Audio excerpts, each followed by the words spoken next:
Friends, आज हम इस वीडियो में शिक्षक भर्ती से जुड़े जिन टॉपिक्स पर बात करने वाले हैं वो टॉपिक्स हैं कि पहली चीज़ तो है कि एक कन्फ्यूज़न है चॉइस फिलिंग होगी या नहीं। इससे रिलेटेड एक ऑडियो रिकॉर्डिंग सुने जो इस वीडियो के सबसे लास्ट में मैं अटैच करूँगा, उसको आप सुनिएगा ज़रूर। और वर्ग 1 वालों को जिनका कि डॉक्यूमेंट वेरिफिकेशन प्रोसेस 8 तारीख तक समाप्त हो गया था, उनको एक अंतिम मौका और दिया जा रहा है, तो वो खबर हम जानेंगे। इसके अलावा जिन वेरिफिकेशन में जिनको टू बी एक्सेप्टेड का मिला है, मतलब वो वेरीफाइड हो चुके हैं, उनके डॉक्यूमेंट्स का दोबारा से निरीक्षण होगा, चेकिंग होगी, उसके बारे में जानेंगे।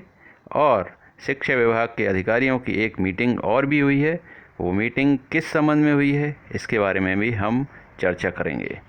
तो मैं डिटेल में आपको सारी चीज़ें बताऊं, उससे पहले मैं चाहूँगा कि जो भी पहली बार मेरे चैनल पर जिन्होंने विज़िट किया है या जिन्होंने चैनल को सब्सक्राइब नहीं किया है अभी तक, वो चैनल को सब्सक्राइब करें और बेल आइकन बटन को प्रेस कर दें ताकि आप सबको मेरे लेटेस्ट वीडियोस के नोटिफिकेशंस मिलते जाएं।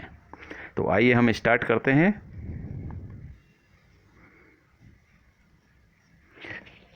शिक्षा विभाग के अधिकारियों की एक मीटिंग हुई है related to CM Rise school. तो ये हेडलाइन है आज दैनिक भास्कर भोपाल एडिशन में, सीएम राइज स्कूल की कवायद फिर शुरू, सीएम के सामने दिया प्रेजेंटेशन। तो आपको पता होगा कि प्रदेश में 9200 सीएम राइज स्कूल खोलने की चर्चा चल रही थी। तो ये कवायद कोरोना संक्रमण के दौरान ये इस पर चर्चा होना बंद हो गई थी और अब फिर से इसकी कवायद शुरू हो गई है। शुक्रवार को मंत्रालय में इसकी कार्य योजना के बारे में मुख्यमंत्री के सामने अधिकारियों ने वर्चुअल प्रेजेंटेशन दिया। तो सीएम ने क्या कहा? उनका कहना था कि प्रदेश के हर क्षेत्र में गुणवत्ता शिक्षा प्रदान करने के उद्देश्य से ये स्कूल खोले जाएंगे। इनका मुख्य उद्देश्य बच्चों को ज्ञान, कौशल तथा नागरिकता के संस्कार देना है। और इस जो मीटिंग है इसमें स्कूल शिक्षा राज्य मंत्री स्वतंत्र प्रभार इंदर सिंह परमार और मुख्य सचिव इकबाल सिंह बैस भी शामिल थे। तो सीएम राइज स्कूल की फिर से कवायद शुरू हो गई है और जल्द ही ये खोले जा सकते हैं।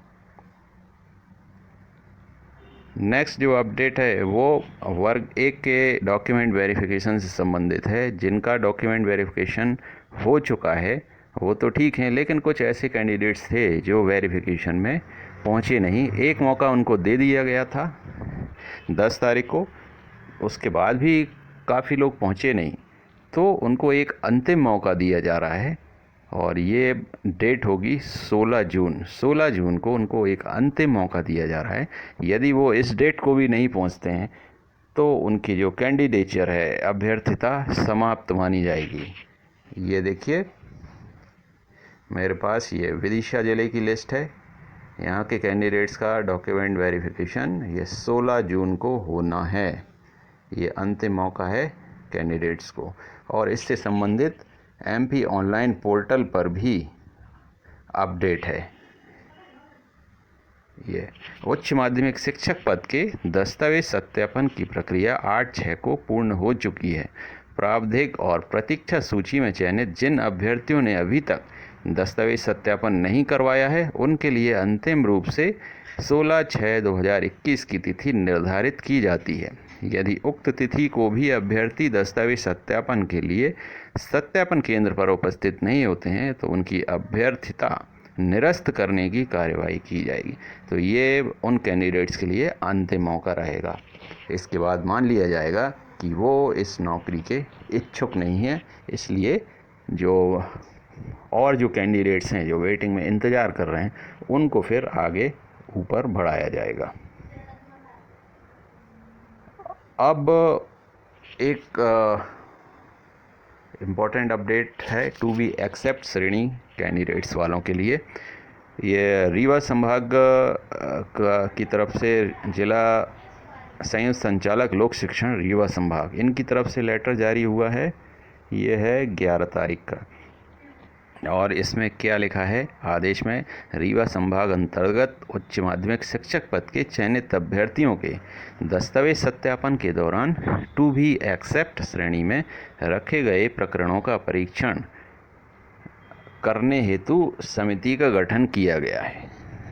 तो एक समिति बनाई गई है रीवा संभाग में, किस पर्पज़ से, जो भी कैंडिडेट्स वर्ग 1 के जिन टू बी एक्सेप्ट श्रेणी में थे, मतलब जो वेरीफाइड माने गए हैं, उनके डॉक्यूमेंट्स होंगे इनके कार्यालय में। तो अब इन डॉक्यूमेंट्स को फिर से एक बार क्रॉस चेकिंग की जाएगी कि कहीं कोई त्रुटि तो नहीं है, कोई डॉक्यूमेंट में कोई कमी तो नहीं है। ऐसा नहीं है कि कैंडिडेट एलिजिबल ना हो और इन्होंने उसको आगे वेरीफाइड कर दिया हो, तो ये इससे दोबारा से चेक होगा। और खैर ये एक प्रोसेस है, इसमें डरने वाली कोई बात नहीं है कि ऐसा सुन के टू बी एक्सेप्टेड वाले घबरा जाएं कि भाई दोबारा से वेरिफिकेशन हो रहा है। ऐसा ना हो कि वो रिजेक्ट हो जाएं, तो इसके चांस ना के बराबर होते हैं, तो डरने वाली बात नहीं है। तो ये प्रक्रिया लगभग हर संभाग हर ज़िले में होगी, और एक बार ये क्रॉस चेक करने के बाद ये सारे डॉक्यूमेंट्स कहाँ पहुँच जाएंगे, शिक्षा विभाग में पहुँचा दिए जाएंगे। तो अगला जो काम होगा वो फिर शिक्षा विभाग डीपीआई भोपाल का होगा। तो ये समिति बनाई गई है, इनको निर्देशित किया जाता है कि दिनांक 15, 16, 17, 18 एवं 21, 22 जून को इस कार्यालय में उपस्थित होना सुनिश्चित करें। तो ये कार्यवाही 15 से 22 जून तक चलेगी, मतलब एक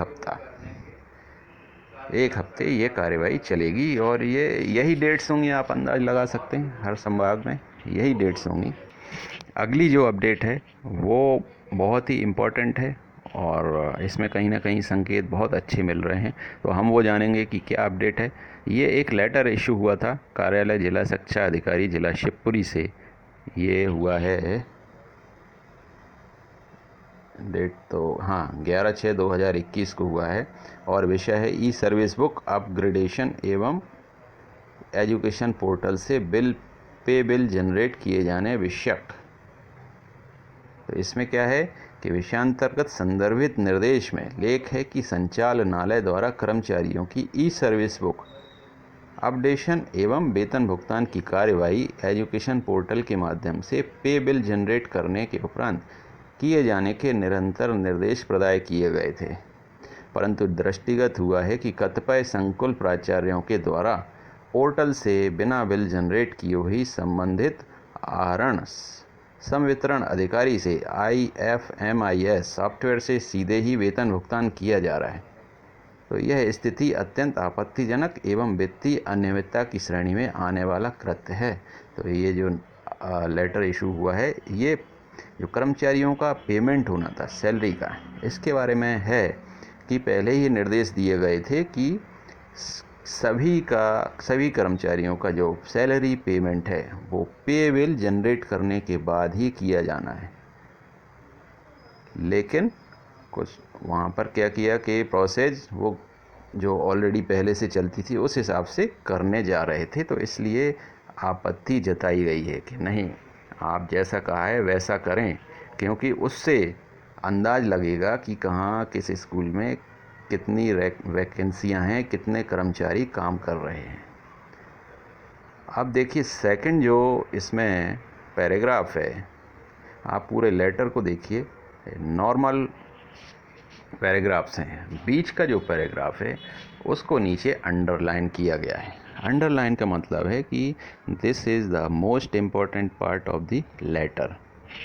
क्या है, आयुक्त महोदय द्वारा इस स्थिति पर अप्रसन्नता व्यक्त करते हुए सभी संवर्ग के 100% कर्मचारियों का वेतन भुगतान पोर्टल आधारित बिल के माध्यम से ही किए जाने के कड़े निर्देश प्रदाय किए गए। अब देखिए जो लाइन है, उल्लेखनीय है कि आगामी माह जुलाई 2021 में संचालनालय स्तर से नवीन शैक्षणिक संवर्ग उच्च माध्यमिक शिक्षक और माध्यमिक शिक्षक के अभ्यर्थियों की नियुक्ति एवं स्थानांतरण की कार्यवाही संभावित है। तो ये पॉइंट क्यों इम्पोर्टेंट है आप खुद समझ सकते हैं कि जुलाई माह में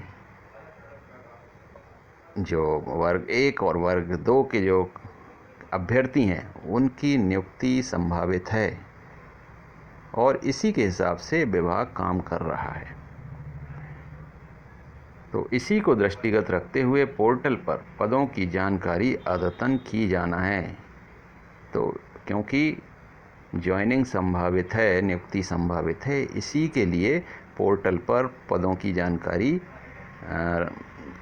डिटेल देना है। इस हेतु कर्मचारियों का वेतन भुगतान पोर्टल से बिल जनरेट किए जाने के उपरांत कर्मचारियों की पदांकित संख्या एवं मूल पद जांच कर संशोधित किया जाना आवश्यक है। अतः तदनुसार कार्यवाही संपादित किए जाने की सुनिश्चितता करें। तो आप समझ गए होंगे कि ये लेटर क्यों इम्पोर्टेंट है, कि ये सारा जो प्रोसेस हो रहा है सैलरी वाला, जुलाई माह की जो सैलरी आएगी उसके हिसाब से सारे सैलरी के हिसाब से जो डिटेल जाने वाली है उससे अंदाज लगेगा शिक्षा विभाग को कि कहाँ पर कितने रिक्त पद हैं और कितने भरे हुए पद हैं। तो उस हिसाब से वैकेंसीज़ की स्थिति क्लियर हो जाएगी। तो ये इम्पोर्टेंट अपडेट था आपके लिए। अब प्राथमिक शिक्षक पात्रता परीक्षा का जो अभ्यर्थी हैं उन्होंने पिछले संडे को अपना ट्विटर अभियान चलाया था और उसमें काफ़ी सफलता भी मिली थी। अब ये दोबारा से इन्होंने हैशटैग एक अपना बनाया है और इस संडे को रविवार दोपहर 12 बजे से ये फिर से अपनी मांग करेंगे, ट्विटर अभियान छेड़ेंगे और इस हैशटैग को ट्रेंड कराएंगे। तो इस बार जो नया हैशटैग है वो है शेड्यूल PEB _PSTET_एग्ज़ाम। तो ये ट्विटर अभियान संडे को दोपहर 12 बजे से स्टार्ट होगा और इसमें इनकी मांग होगी कि जल्द से जल्द इनके एग्ज़ाम की डेट अनाउंस हो और एग्ज़ाम करवाया जाए, क्योंकि पहली सीढ़ी तो यही है, अभी तक एग्ज़ाम ही नहीं करवा पाया है विभाग व्यापम। तो फिर आगे की प्रक्रिया में तो कितना लंबा टाइम लगेगा, तो पहले एग्ज़ाम तो हो, इसी के लिए ये अभियान छेड़ा गया है। तो सभी लोग इसमें पार्टिसिपेट करें, सहयोग करें। शिक्षक इनका प्राइमरी स्कूल टीचर एग्ज़ाम के जो भी अभ्यर्थी हैं सहयोग करें, क्योंकि आपस के सहयोग से ही सभी के काम बनेंगे। तो ज़रूर सहयोग करें। इसके अलावा मैं इस वीडियो के एंड में एक ऑडियो रिकॉर्डिंग अटैच करूंगा, आप वो ज़रूर सुनें। उससे आप सबको एक अंदाज़ लगेगा चॉइस फिलिंग के बारे में, क्या चॉइस फिलिंग होगी या चॉइस फिलिंग नहीं होगी। तो ये आप ऑडियो सुने और हम जल्द मिलते हैं अगली किसी अपडेट के साथ। तब तक अपना ध्यान रखें। Take care. Thank you so much. वर्ग 1 वालों की चॉइस फिलिंग दोबारा होगी सर, कि दोबारा नहीं करना पड़ेगी सर? दोबारा नहीं होगी, कर चुके हैं ना, वही रहेगी। अच्छा, क्योंकि सर ट्रांसफर हुआ इसलिए पूछा है सर। हाँ तो ठीक है, तो जो कितने 20 से 25-50 स्कूल भरवाए होंगे ना, जी जी तब नहीं तो कुछ कोई ना कोई तो मिलेगा ना। चलिए सर, तो ये निश्चित है सर की चॉइस फिलिंग नहीं होगी? नहीं होगी।